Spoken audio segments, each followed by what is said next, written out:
بسم الله الرحمن الرحيم الحمد لله رب العالمين والصلاة والسلام على سيدنا ومولانا محمد وعلى آله وصحابته أجمعين إلى يوم الدين. خوای پروردگار طاعت و عبادتی همو لا قبول فرمه. برو کوتای مانگی پیروزی رمضان اچین. امیدوان وایە لە قاپی پەروەردگارە هەمومان لە بەخشراوانی ئەم مانگە پیرۆزە بین. خوای پەروەردگار ڕەحمەت و میهرەبانی ڕەمەزانی بەسەر هەمومانە دابەش کرده بێت و هیچ کەسێکمان لێ مەحروم نەبین. خۆشەویستان، لەم حەڵقەیەدا ئەمانوێ باسی نەفرەتکردن بکەین. هەندێک جار وشەیەک بەدەممانە دێت ئەڵێن فڵان کەس نەفرەتی لێبێ، نەفرەتی خوای لێبێ یان لەعنەتی لێبێ. با بزانین وتنی ئەم وشە لای خوای پەروەردگار زۆر زۆر گەورەیە و تاوانێکی زۆر زۆر عەزیم و بێزراوێکی زۆر زۆر بێزراوە لای خوای پەروەردگار. بۆیە کە تۆ لەعنەتی کەسێکەکەی، نەفرەتی کەسێکەکەی، ینی ئەو کەسە لە ڕەحمەت و میهرەبانی خوای پەروەردگار دوور ئەخەیتەوە. یەکی ئەتوانێ حکمی ئەوە بدا کە ئەو کەسە دوورە لە ڕەحمەتی خوای پەروەردگار. لە کاتێکە خوای پەروەردگارە فەرمێ ئینە ڕەحمەتی وەسیعەت کولە شەی، ڕەحمەتی من هەموو شتێکی گرتووەتەوە. خوای بۆ خوایەتی خۆی پەروەردگاری جیهانیان ڕەحمەتی هەموو شتێکی گرتووەتەوە. تۆ دەیت دروستکراوێک لە دروستکراوەکانی خوای پەروەردگار دوور ئەخەیتەوە لە ڕەحمەتی خۆی، یعنی ئەڵێ تۆ دووری لە ڕەحمەتی خوا. ئەو ڕەحمەتە میهرەبانی خوای پەروەردگارە کە هەموو شتێکی داگرتوتەوە، بەسەر هەموو شتێکا دابەزیوە، تۆ دووری ئەخەیتەوە. بۆیە نەفرەتکردن سفەتێکی زۆر بێزراوە لە ئاینی پیرۆزی ئیسلامە. خۆشەویستان، نەفرەتکردن دروست نییە.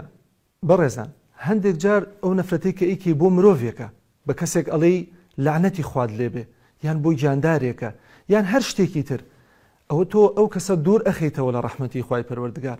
بۆیە بەڕاستی لە ئاینی پیرۆزی ئیسلامە شتێکی زۆر زۆر بێزراوە و نابێت لەعنەت لە هیچ کەسێک بکرێ بە تایبەتی بڵێ فڵان کەس لە ڕەحمەت و میهرەبانی خوای پەروەردگار بەدوور بێت.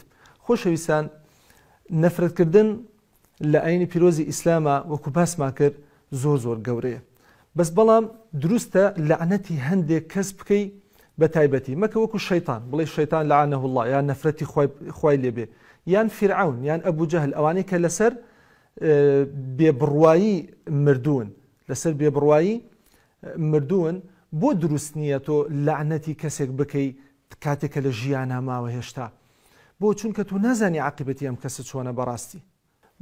بۆ دروست نییە تۆ لەعنەتی کەسێک بکەی، بۆ چونکە تۆ نازانی عاقبەتی ئەم کەسە چۆنە بەڕاستی. تۆ کاتێک کە لەعنەتی کەسێکەکە، ینی ئەم کەسە لەسەر بێبڕوایی ئەمرێت، دوورە لە ڕەحمەتی خوای پەروەردگار. لە کاتێکە مرۆڤەکان هەتا ئەو کاتێک کە لە ژیانان ئەتوانن بگەڕێنەوە بۆ لای خوای پەروەردگار و ڕەحمەتی خوای پەروەردگار شمولیان بکە. بۆیە دروست نییە بە هیچ شێوازێک هەتا لەعنەتی کافرێکیش بکەی. سەرۆکی وڵاتێک وەکو ترامپ، تۆ ناتوانێت ئێستا بڵێ لەعنەتی خوا لە ترامپێ بە دیاریکراوی بە کەسێک بڵێ، بەڵکو بە گشتێتی ئەتوانی بڵێ لەعنەتی خوا لە کافران بێ، یا لەعنەتی خوا لە زاڵمان بێ. بۆ چونکە ئەم کەسە هێشتا عاقبەتی دیار نییە، لەوانەیە بەیانی مسلمان ببێ، لەوانەیە ساڵێکی تر مسلمان ببێ، چونکە حتا ڕۆح ئەگاتە غەرغرەی ئینسان تەوبەی هەر لێ قبول ئەکرێ و ئیسلامەتی هەر لێ قبول ئەکرێت. والئیسلام یەجوب ما قبله، ئیسلام ئەوانەی پێش خۆی ئەسڕێتەوە بەڕاستی. بۆیە خوای پەروەردگار حتا ئینسان لە ژیانە ما بێ هەمیشە چاوەڕێ ئەکا کە بگەڕێتەوە بۆ لای و بە ڕەحمەت و میهرەبانی خۆی دایپۆشێ. بۆی خوای پەروەردگار لە قورئانی پیرۆزە ئەفەرمێ ئین الله لعن الكافرین وأعد لهم سعیرا. دروستە بڵێ لعنەتی خوا لە کافران بێ، وتا خوای پەروەردگار فەرمێ لعنەتی خوا لە کافران وأعد لهم سعیرا، جەهەنەمی بۆ ئامادە کردوون. لە ئاەتێکی ترا فەرمێ ئەلا لعنة الله على الظالمین، لعنەتی خوا لە ستەمکاران بێت. لعنەتی خوا لە ستەمکار، ئەتوانی بە صفەتەکانیان کافر یان زاڵم ئەتوانی ناویان بهێنی، بەس بەڵام بە دیاریکراوی نابێ کەسێک لە ڕەحمەتی خوای پەروەردگار دوور بخێتەوە، نەفرەتی لێ بکەی و لعنەتی لێ بکەی. خۆشەویستان، بۆیە بەڕاستی ئەمە زۆر زۆر خەتەرە. هەتا ئێمە جاری وا هەیە ئەبیستین کابرا بە مناڵەکەی ئەڵێ، هاروهاجیەکە کە یا با بڵێن کارێکی نابەجێیەکە ئەڵێ دانیشە لعنەتی خوا لێبێ، بەڕاستی و زۆ گەورەیە، ئەو حرامێکی زۆ گەورەیە، نابێ بە هیچ شێوازێک بە کافرێکی دیاریکراویش بڵێ لعنەتی خواد لێبێ، نەک بە مسلمانێک. بۆیە بەڕاستیە بە ئینسان ئاگای لە خۆی بێ خۆشەویستان. پێغەمبەری نازار عەلەیهی الصەلاة وەسەلام لە فەرمودەیە ئەفەرمێ لعن الله الراشی والمرتشی، لعنەتی خوا لەو کەسەی کە ڕیبا ئەخوات و لەو کەسەی کە ڕیبا وەرئەگرێت. بۆیە بەڕاستی ئەمە تۆ لعنەت ئەەکەی لە کەسێک کە ڕیباخۆرە، نەک لە کەسێکی دیاریکراوە بڵێ فڵان کەس، بڵێ لە ڕیباخۆرەکان لەو کەسانە کە ڕیبا وەرئەگرن. ئاوا بە عمومی دروستە بە گشتێتی بەس بە دیاریکراوی نابێت، بۆ چونکە ئەوە سفەتێکی مەزمومە، سفەتێکی مەزموم بۆی کەسەکان وازی لێ بهێنن، بۆیە کەس دیاری ناکرێت بۆ ئەوەی کە ئەو کەسە عاقبەتی مەجهولە، بەس وەکو سفەتەکە، وەکو ئەوەی کە هەر کەسێک ئەو سفەتێ لە خۆیدا هەڵگرت بێت و بەجەسەی کردبێت، ئەوە سفەتێکی مەزموم و ئەبێ وازی لێ بهێنێ. خۆشەویستی خوا عەلەیهی الصەلاة وەسەلام لە فەرمایشتێکی تر ئەفەرمێ لعن الله المخنثین من الرجال والمترجلات من النساء. لعنەتی خوا لەو پیاوانە بێ کە بە ئافرەتانەوە خۆیان ئەشوبهێنن لە قسەکردنە، لە شێوازی هاتوچۆکردنە، لە جلو لەبەرکردنە.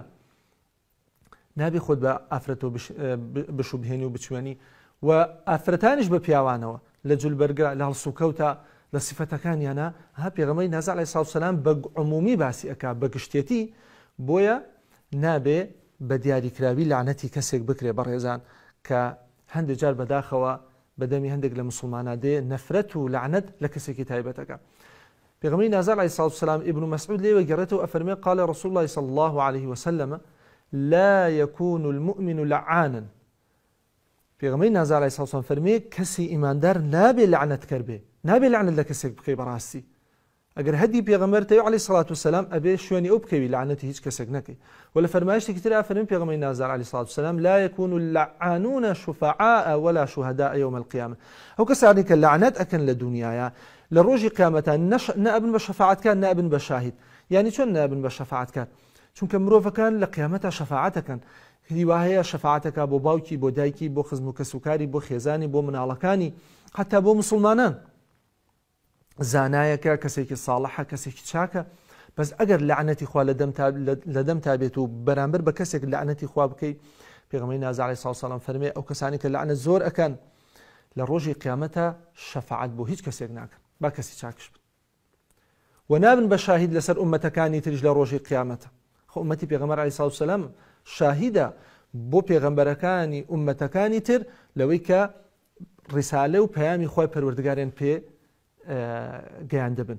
بۆیە بەڕاستی نابێت ئینسانی مسلمان زمانی بە نەفرەت و بە لعنەت ڕابێنێ. لە فەرمایشتێکی تر پێغەمبەری نازار عەلەیهی الصەلاة وەسەلام فەرمێ هەر کەسێک لعنەت لە شتێک بکە، من لعن شيئا ليس له بأهل، لعنەتی کەسێکت کرد بەس ئەو کەسە شایەنی ئەو لعنەتکردنە نەبوو، ئەو نەفرەتکردنە نەبوو، رجعت اللعنة عليه، لعنەت ئەو لعنەتە ئەگەڕێتەوە بۆ سەر ئەو کەسە خۆی. ئەمە لە دوای چی؟ لە دوای کە پێغەمبەری نازار عەلەیهی الصەلاة وەسەلام ئەفەرمێ ئەم لعنەتە بەرز ئەبێتەوە بۆ ئاسمان، دەرگاکان بەسەریا دائەخرێن، یعنی هیچ شوێنێک نییە بۆی بچێ، هیچ شوێنێک ئەو لعنەتە، هیچ شوێنێک نییە خۆی جێگیر ببێ، دێتەوە بۆ زەوی، لێرەش هیچ شوێنێک نییە خۆی تێدا جێگیر بکە ئەو لعنەتە.